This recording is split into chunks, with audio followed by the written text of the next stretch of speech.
আসসালামু আলাইকুম। আমি মোহাম্মদ রাকিব হাসান, উপসহকারী কৃষি কর্মকর্তা, শিবগঞ্জ, বগুড়া। যে যেখান থেকে আমাদের ভিডিওটি দেখছেন তাদেরকে অনেক অনেক অভিনন্দন। তো আজকের ভিডিওতে থাকছে মালচিং ভিএস আগাছা। তো মালচিং ফিল্মে যখন আমরা সবজি চাষাবাদ করব, সবজি চাষাবাদ করতে গিয়ে যে সেচ নালার ভিতর অসংখ্য পরিমাণে আগাছা জন্মায়, তো এই আগাছা কি আমাদের কোনো ক্ষতি করে থাকে? সেই বিষয়ে কিন্তু কথা বলবো।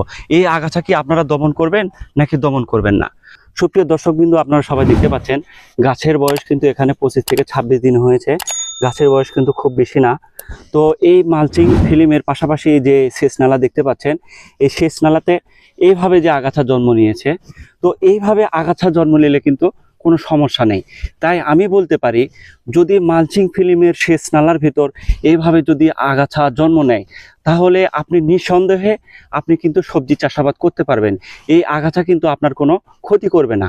এই পাশে দেখুন, এই পাশে আগাছার বর্তমান অবস্থা। এইভাবে যদি আবার আগাছা জন্ম নেয়, তাহলে কিন্তু আপনার ফসলের ক্ষতি বয়ে আনবে। আপনারা দেখতে পাচ্ছেন যে এখানে কি পরিমাণে আগাছা জন্মেছে।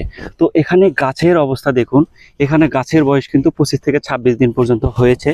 এবং এই মালচিং ফিল্মের সেচ নালার ভেতর ঘাসের অবস্থা দেখুন, আগাছার অবস্থা দেখুন। যেভাবে আগাছা জন্মাইছে, এইভাবে যদি আগাছা জন্মায়, তাহলে কিন্তু আগাছা দমন করা জরুরি হয়ে গেছে। তাহলে কিন্তু অবশ্যই আগাছা দমন করতে হবে।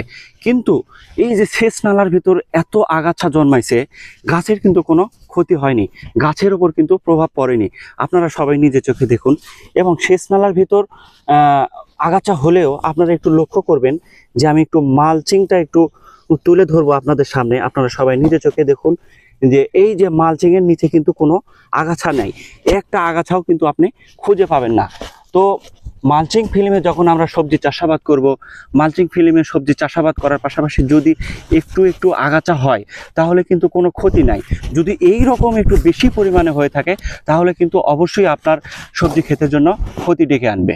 প্রথমে আমাদেরকে ভাবতে হবে যে আমাদের সবজি ক্ষেতে আগাছাটা কখন জন্মাইছে এবং কতদিন আগে জন্মাইছে এবং আগাছার পরিমাণ কি।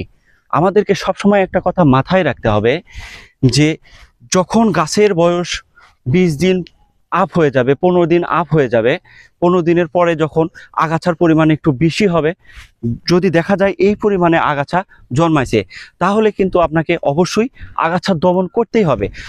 আবার যদি দেখা যায় যখন আমি ফসল হারভেস্ট করব, ফসল যখন উৎপাদন করে বাজারে নিয়ে যাব, তখন যদি এই রকম আগাছার পরিমাণ হয়, তখন কিন্তু আগাছা দমন না করলেও চলবে।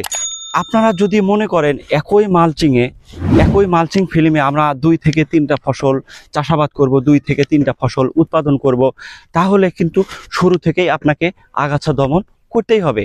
আগাছা কম হোক আর বেশি হোক, আগাছা কিন্তু আপনাকে দমন করতেই হবে। তো সেটা কিভাবে দমন করবেন? আপনি মনে করতে পারেন আমি আগাছানাশক ব্যবহার করে, প্যারাকোয়াট জাতীয় যে আগাছানাশক পাওয়া যায়, সেই আগাছানাশক দিয়ে আমি মালচিং ফিল্মে সেচ নালার ভিতর আগাছা দমন করব। এইভাবে কিন্তু আগাছা দমন না করাই ভালো। যদিও অনেক সাবধানতার সহিত আপনি আগাছা দমন করবেন আগাছানাশক দিয়ে, কিন্তু আপনি কখনো এই ভুলটা করতে যাবেন না। আপনি যদি আপনার শশা খেতে সেচ নালার ভিতর যে আগাছা আছে, এটা চারা হওয়ার পরে, ফসল একটু বড় হওয়ার পরে, 20 থেকে 25 দিন পরে আপনি যদি এটা আগাছানাশক দিয়ে যদি এই আগাছা দমন করতে চান, তাহলে কিন্তু আপনার ক্ষতি বয়ে আনবে। আপনাকে কোনোভাবেই ফসল থাকা অবস্থায় আপনাকে আগাছানাশক ব্যবহার করা যাবে না। তো আপনি এই আগাছা কিভাবে দমন করবেন? আপনি এই আগাছাটা এইভাবে দমন করবেন। একটা লেবার নেবেন, লেবার নিয়ে কিন্তু এই আগাছা দমন করা খুবই সহজ। মাটি কিন্তু অত্যন্ত উর্বর, আপনি কিন্তু খুব দ্রুত এই আগাছা দমন করতে পারবেন। সেটা কিভাবে? কাঁচি দিয়ে কিন্তু আপনি কেটে দিবেন। সাথে সাথে আপনারা একটা কাপ দেখতে পাচ্ছেন, এখানে এই বেডের আগাছা দমন কিন্তু সর্বোচ্চ কিন্তু 20 থেকে 25 মিনিট সময় লেগে যায়। অর্থ এবং সময় কিন্তু সাশ্রয় হয়। মালচিং ফিল্ম ব্যবহারের ফলে আগাছা কম থাকুক আর বেশি থাকুক সেটা বড় কথা না, আপনার ফলন কিন্তু অবশ্যই বৃদ্ধি হবে। তবে আমরা সচরাচর চেষ্টা করব যেন সবজি খেতে আগাছা জন্ম না নেয়। মালচিং ফিল্ম ব্যবহৃত জমিতে সেচ নালার ভেতরে আগাছা অপসারণ করা খুবই জরুরি।